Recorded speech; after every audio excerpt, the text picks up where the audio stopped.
હમણાં મારી યુટ્યુબમાં છેલ્લા 6 વિડીયો મેં રક્ષાબેનના ટિકિટ ચિત્રોના મૂકેલા.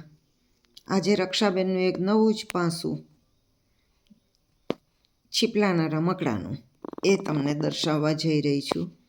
તો આ બધા જ રમકડા એ રક્ષાબેને બનાવેલા છીપલાના રમકડા છે, જે વર્ષો પહેલાં બનાવેલા છે. સ્ટીક ફાસ્ટ નામની એક ટ્યુબ આવતી, એનાથી ચીટકાડીને આ રમકડા બનાવ્યા છે.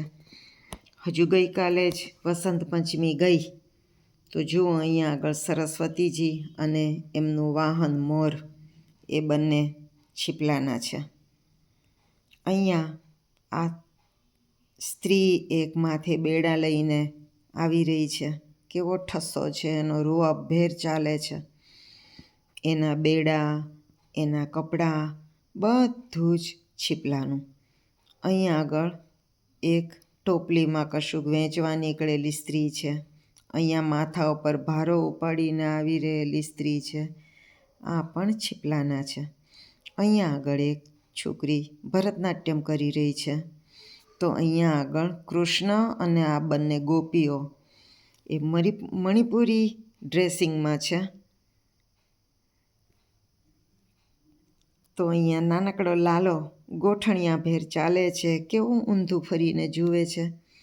તો એ લાલો પણ છીપલાનો બનાવેલો છે. અહીંયા આગળ 2 મીરા છે. મેં તો ગિરિધર આગે હી નાચુંગી, અને બીજી મીરા છે પગ ઘૂંઘરું બાંધ મીરા નાચી રે. તો આ બંને મીરા એ પણ છીપલાની બનાવેલી છે. અને આ મીરા જે મંજીરા વગાડી રહી છે, એ મંજીરા પણ છીપલાના છે. અહીંયા આગળ એક ફ્લાવર વાસ છે, એક અહીંયા ફ્લાવર વાસ છે, એક અહીંયા છે ને અહીંયા છે. આ બધા ફ્લાવર વાસ પણ છીપલાના બનાવેલા છે. અહીંયા આગળ એક મરાઠો છે, લડવા જઈ રહ્યો છે યોદ્ધો. અહીંયા આગળ ઝાંસીની રાણી છે, એ પણ હાથમાં તલવાર લઈને ઊભી છે. તો આ બધા જ રમકડા છીપલાના બનાવેલા છે. જાફરાબાદનો દરિયા કિનારો બહુ સમૃદ્ધ છે. ત્યાંથી રક્ષાબેન છીપલા શોધ્યા કરે અને હું રેતી. અમને બંનેને દરિયો બહુ આકર્ષે. એમણે છીપલા શોધીને એના રમકડા બનાવ્યા, અને મેં રેતી ભેળી કરીને રેતીના ચિત્રો બનાવ્યા. તો કેવા લાગ્યા આ રમકડા? કોમેન્ટ્સ કરીને જણાવજો.